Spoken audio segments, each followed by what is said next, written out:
اور یہ بیچارے ہمارے علماء اپنی تمنائیں جائز حاجات چاہتے اس کا گلا گھوٹ کر قربانی دے کر اپنی چاہتوں کو قربانی دے کر اپنی چاہتوں کو بلی چڑھا کر یہ اپنے بچوں کی تمنا اور ارمانوں کا گھر والی کی چاہتوں کا ضرورتوں کا گلا گھوٹ کر یہ کم تنخواہوں پر راضی ہو کر مدارس کے اندر خدمت کر رہی ہے. ان کا امت پر بڑا احسان ہے.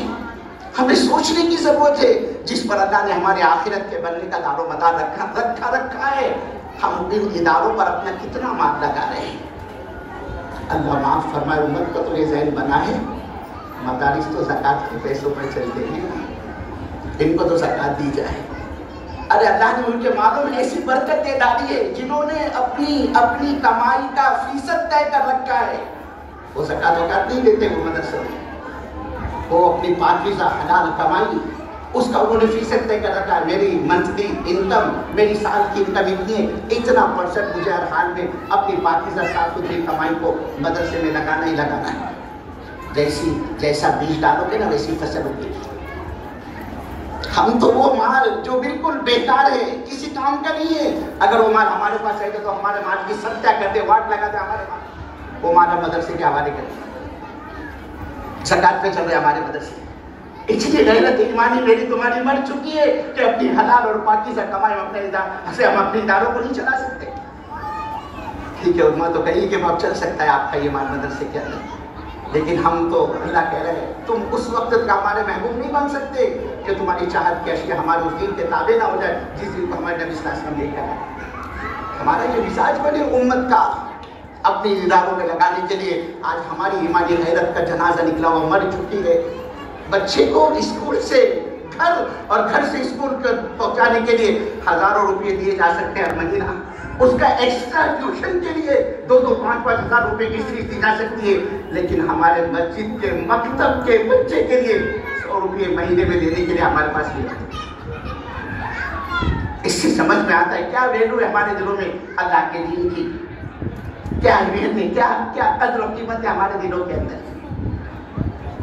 وہاں ایک دن آپ نے وہ جو موٹریں ہوتی ہیں نا کاریں گاڑیاں ہوتی ہیں اسکول بس آپ 1 سے 2 دن اس کو پیسے نہ دیں آپ کے بچوں کو چھوڑ دے گا وہ نہیں پہلے پیسے جمع کرو. پیرنٹس کو بلا کر ان کے مینجمنٹ فیس وصول کرتا ہے ورنہ ایگزام میں بیٹھنے نہیں دیں گے.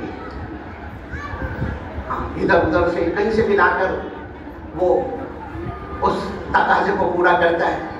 کبھی سوچا ہم نے جس میں میری لاکھوں کروڑوں اربوں خربوں سال کی زندگی کا بننا اللہ نے رکھا ہو اس راستے سے میری آخرت بنے گی میرے دنیا اور آخرت کے مسائل اللہ حل کرے گا. اس نے ڈنڈے کی چوٹ پر کہا ہمارے دین میں تعاون کرو ہماری عزت کی قسم کر سے بازاری ہم دور کریں گے تمہاری گھر بیٹی کو ہم حصے سے تمہارے ٹھکانے لگائیں گے ہم تمہارے حالات کو سازگار بنائیں گے ہم تمہاری ڈوبتی نیا پار لگائیں گے. تو اللہ کہہ رہے ہیں میرے بندو جب میں اپنی مدد و نصرت کے دروازے تم پر کھول دوں پھر کون دوسرا مائیکل جو میرے کھولے ہوئے دروازوں کو بند کر سکتا ہوں. یہ صرف مولا علی بلکم ہمارے سارے مسئلے تو اللہ کی ذات سے وابستہ ہے اور اللہ کو کوئی مسئلہ ہم سے آپ سے وابستہ نہیں.